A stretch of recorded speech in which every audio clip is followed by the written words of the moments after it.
Hi అండి అందరికీ. ఈరోజు నేను చారు పొడి, అదే రసం పౌడర్ అంటారు కదండి, అందులోకి ఏమేమి కావాలనో చూపిస్తున్నాను. జీలకర్ర, ధనియాలు, మిరియాలు, మరాఠీ మొగ్గ, రాతి పూత, అలాగే ఎండుమిరపకాయలండి. ఇవన్నీ కావాలండి. నేను కొలతలు వేయించేటప్పుడు చెప్తానండి ఎంతెంతనో. ఇవి ఒక 200 గ్రాములు ధనియాలండి. ధనియాలను బాగా వేయించుకోవాలి, దూరగా వేయించుకోవాలండి. మంట మాత్రం మీడియంలో పెట్టుకొని వేయించుకుంటే బాగుంటుందండి. మీకు ఒక చిన్న చిట్కా చెప్పనండి. మనము ఏవైనా సరే వేయించుకునేటప్పుడు, పచ్చడికి కానీ అలా వేయించుకునేటప్పుడు మీడియంలో పెట్టుకొని వేయించుకుంటే టేస్ట్ బాగుంటుందండి.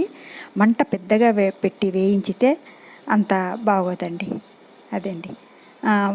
అలాగే ఒక 25 గ్రాములు జీలకర్ర అండి.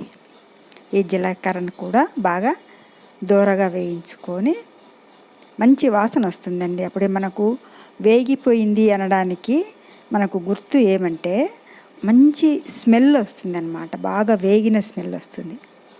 అలా వేయించుకొని జీలకర్రను కూడా పక్కన తీసుకోవాలి.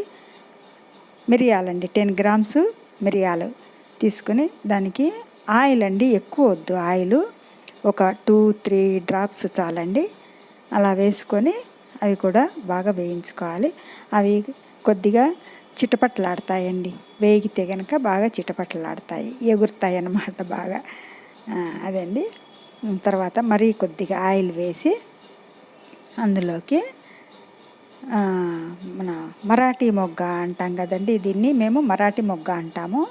ఈ మరాఠీ మొగ్గను కూడా అలాగే కాసేపు వేయించుకొని అది కూడా పక్కన పెట్టాలండి. అది కూడా తీసి పక్కన పెట్టుకోవాలి.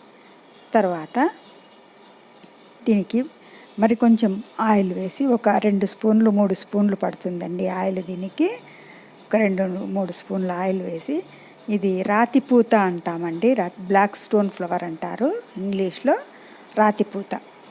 ఇవన్నీ కూడా వేయించుకోవాలండి. ఇది కూడా బాగా వేయించుకోవాలి.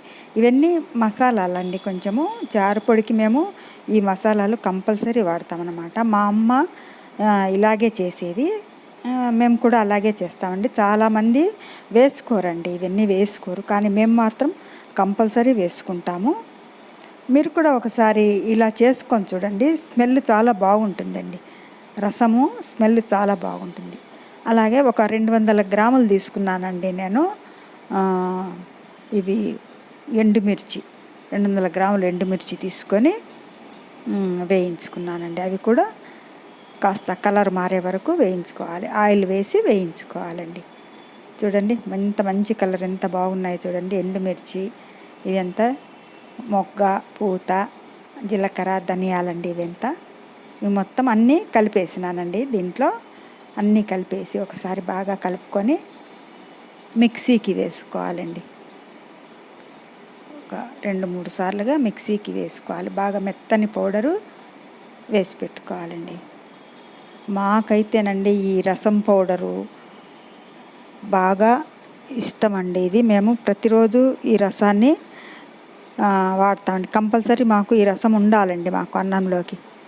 ఇలా అంతా మొత్తం వేసుకోవాలి, బాగా కలుపుకోవాలండి.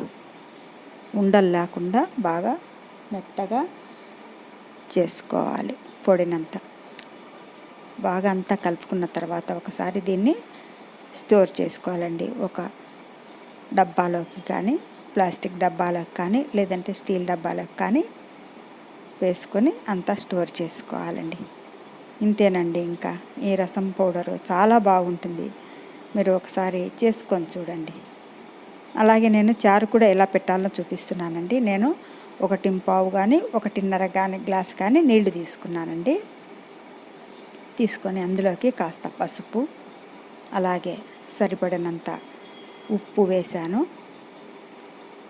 దాని తర్వాత టమోటాలండి, చిన్న చిన్న ముక్కలుగా చేసుకొని టమోటాలు 1 కానీ 2 కానీ టమోటాలు వేసుకోవచ్చు.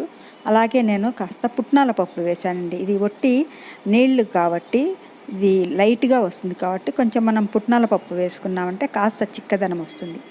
అలాగే మనం కొట్టి పెట్టుకున్న రసం పౌడరు, అందులోకి చింతపండు రసము కొద్దిగా వేసాను. పొయ్యి మీద పెట్టి బాగా తెల్లించానండి. ఒక 2-3 నిమిషాల పాటు తెల్లించాను.